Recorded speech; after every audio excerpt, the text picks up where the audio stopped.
Bonjour à toutes et à tous. Aujourd'hui, on se retrouve pour découvrir le design pattern Iterator. C'est un patron très utilisé qui permet de parcourir une collection. Elle propose énormément de fonctionnalités et résout beaucoup de problèmes. D'abord, si vous créez une collection, vous allez peut-être vous concentrer plus sur les liens entre les éléments afin de parcourir la collection que la classe en elle-même. De plus, vous allez mélanger plusieurs fonctionnalités sur une même classe, qui va à l'encontre de notre principe solide. Et enfin, si vous utilisez cette classe pour la parcourir et que vous avez besoin de la parcourir à plusieurs endroits différents avec un parcours en décalé, votre classe ne saura pas gérer ce cas-là. Des problèmes qu'on n'aurait peut-être pas en PHP, mais plutôt avec des langages où vous allez être amené à faire du multithreading, mais ce sont des problèmes quand même. Comme vous le voyez, il apporte de nombreux avantages. Regardons maintenant le diagramme UML pour voir si la structure est plutôt complexe. Eh bien, comme vous pouvez le voir, on n'aura que deux acteurs, la classe de collection et la classe ou les classes d'itération. Ces fameuses classes d'itération doivent comprendre deux méthodes. Une pour savoir si l'on peut encore itérer et une pour récupérer le suivant. Dans notre exemple, on va créer un conteneur string array qui sera l'équivalent d'un tableau où on pourra placer que des chaînes de caractères. Ça n'a aucune utilité, mais pour l'exemple, c'est plutôt simple. Sauf qu'il y aura deux façons de le parcourir. On aura la façon traditionnelle, en faisant du début vers la fin, puis une deuxième en parcourant la fin vers le début. Attention, en PHP, on utilisera une interface déjà existante, avec l'implémentation que vous avez à l'écran, tirée de la documentation php.net sur la page Iterator. Ici, nos deux méthodes essentielles vont être encore plus redécoupées. On aura la méthode current qui va nous permettre d'avoir l'élément courant, la méthode key qui va nous permettre d'avoir la clé courante ou l'index courant, la méthode next qui permettra de passer justement au prochain élément, la méthode rewind qui permettra de revenir au début, et la méthode valide qui permettra de dire est-ce qu'on peut faire next ou pas. Alors je vous propose de ne pas plus attendre, on passe directement à l'implémentation. C'est parti. Eh bien nous y voilà. Alors on va commencer par le string array. Alors pour créer notre classe de conteneur, alors string array qui contiendra un tableau de string uniquement, de chaînes de caractères. Alors c'est parti, je crée ma classe string array. Et à l'intérieur, je vais déjà y créer une petite propriété que je vais appeler tab. Lors du constructeur, donc dans le constructeur, je vais venir lui dire que c'est un tableau vide pour le moment. Et on va créer 2-3 méthodes afin de pouvoir récupérer et avoir un getter, un setter du tableau. Donc on va juste un peu modifier ça. Je vais plutôt les renommer get et set.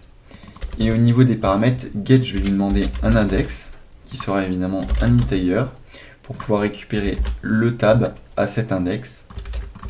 Et idem pour le set, je vais lui demander donc l'élément, donc ici ce sera un string uniquement. Alors je vais l'appeler lm, et l'index, si on veut le placer à un index spécifique. Alors ici, bon, avec nos itérateurs qu'on va faire, ça va être des index qui suivent, mais peu importe, c'est pour l'exemple. Donc je vais laisser à nul par défaut. Et donc on va pouvoir dire que tab de index, eh bien, il pourra être égal à lm.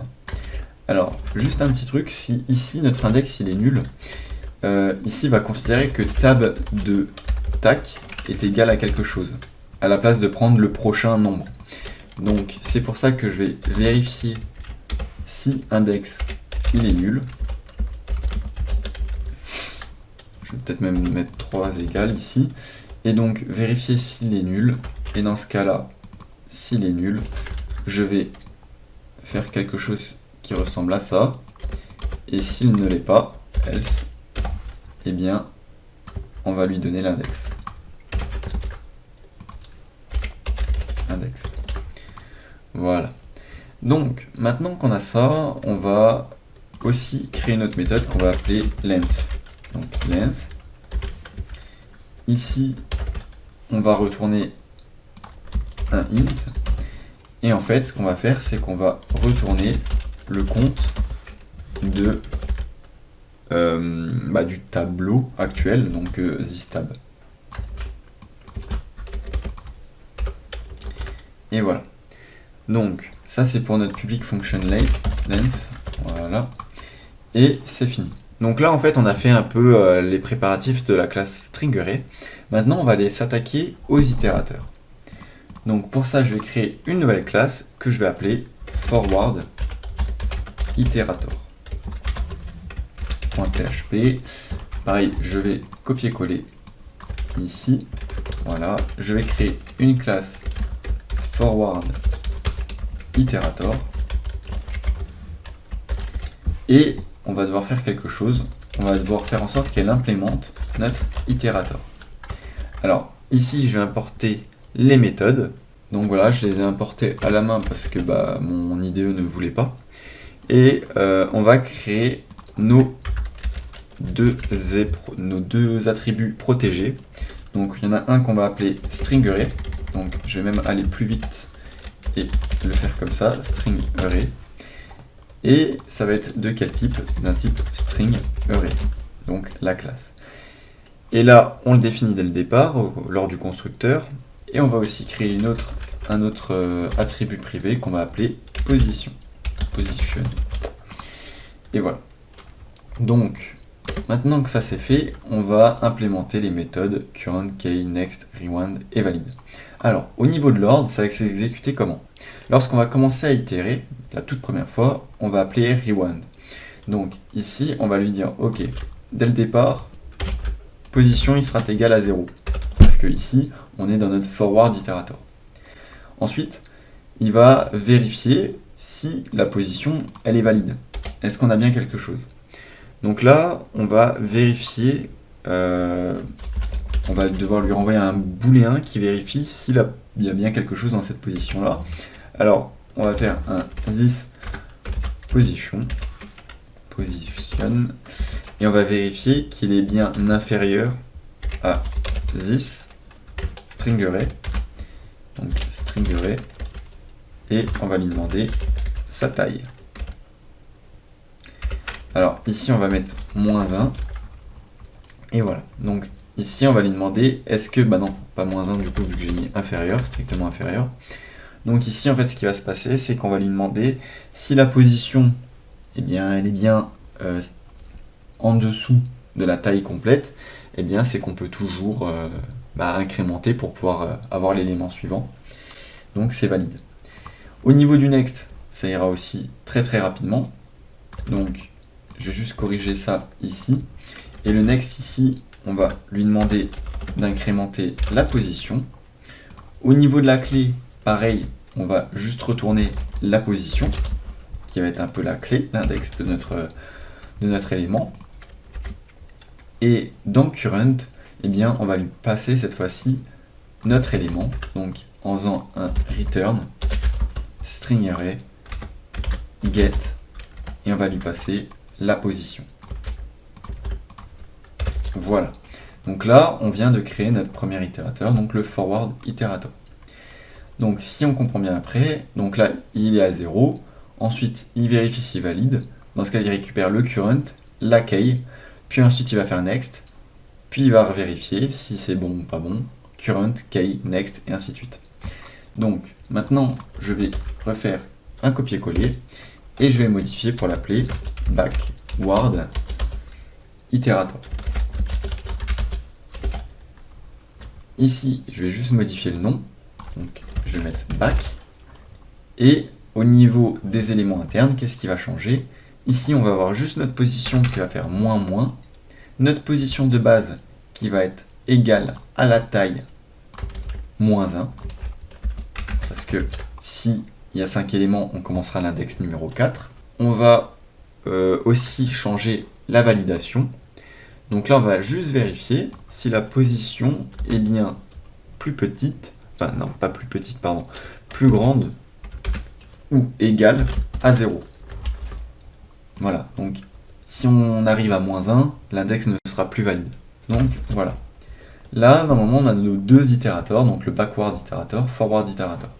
Maintenant, ce qui serait intéressant, c'est de pouvoir les récupérer directement via notre string_array. Donc c'est pour ça qu'ici, on va créer notre méthode, public function, get, et là, on va choisir celui qu'on veut, donc on va mettre forward iterator, et on va lui dire, ok, tu vas me retourner un forward iterator. Donc ici, qu'est-ce qu'on va faire? On va retourner un nouveau forward iterator, et on va lui donner this. Forcément, vu que dans notre forward iterator, il nous demande un string_array, donc là, on va itérer quoi? Notre élément à nous. Je vais faire pareil avec le backward. backward, et ici backward, itérator. Donc ça, je vais copier, coller, et nous voilà avec notre itérator backward et forward intégrés directement dans notre classe string_array. Donc maintenant, comment ça va se passer côté client? Alors pour ça, on va créer... Oh, pardon. Je vais juste enlever ça parce que c'était lors d'un ancien test. Et donc, je vais créer notre script client.php. Dans notre script client.php, je vais coller toujours le début. Et ici, je vais venir créer un string_array. Donc string_array qui va être égal à un new string_array. Notre string_array ici, on va devoir lui faire une itération. Donc pour ça, on va essayer de tester les deux. Donc je vais echo forward ici pour bien qu'on comprenne que là, on va boucler normalement. Et en dessous, on va justement faire notre for each. Donc for each. Et notre variable sera le string_array. Sauf qu'ici, on va récupérer notre itérateur qui sera getForward itérator. Et on va lui demander du coup de nous laisser la clé et la value. Comme ça, nous, de notre côté, on va pouvoir echo la key et la value. Alors, je vais copier-coller pour qu'on puisse tester le backward. Donc, backward. Et pareil, ici, à la place de getForward, on va getBackward itérator. Donc là, ça va être notre test. Donc je vous propose de commencer par un test vide, sans rien dans le tableau. Donc je vais créer un nouveau terminal. Je vais le mettre en bas. Alors, je sais pas, voilà. Et donc, je vais faire un cd app/itérator. Et dans cet espace, je vais exécuter le script client.php. Alors ici, il m'affiche forward et backward sans rien en dessous. Forcément, il fait une itération dans le vide. Donc, on va venir modifier ça. Alors, ici, je vais mettre string_array, set. Et là, on va faire, 1. Et je vais en créer deux autres. Donc, 2, 3. Donc là, ça va être notre premier élément, deuxième élément, troisième élément. Si je reviens dans mon console pour tester, je vais relancer le script PHP client. Et là, on peut voir que en itérant avec notre forward itérator, il récupère 1, 2, 3. Et avec l'autre, il récupère 3, 2, 1. Donc dans l'autre sens. Alors, ici, on peut voir que en PHP, on a, si je vais voir ici, 5 méthodes. Donc ces 5 méthodes sont faites directement par le langage. Alors, généralement, sur tous les langages modernes, vous avez déjà une interface qui existe pour pouvoir itérer. Alors, le seul langage vraiment qui risque peut-être de poser problème, c'est plus C++, car eux, en fait, vous n'avez pas de for each directement dans le langage, et donc, en fait, vous devez faire une boucle en récupérant l'itérateur de l'objet. Donc, je peux vous le mettre à l'écran. Donc, c'est une autre façon de faire. Mais sinon, si vous êtes sur des langages modernes, généralement, l'itérateur, voilà, vous avez juste à suivre l'interface qui le fait, lire un peu les noms des méthodes, et ça se fera très facilement. Voilà, voilà. Donc j'espère que vous aurez compris à quoi sert l'itérateur, que ça vous aura été utile. Si vous avez des questions, n'hésitez pas à les poser dans les commentaires, et moi je vous retrouve pour le prochain design pattern. Ciao, ciao.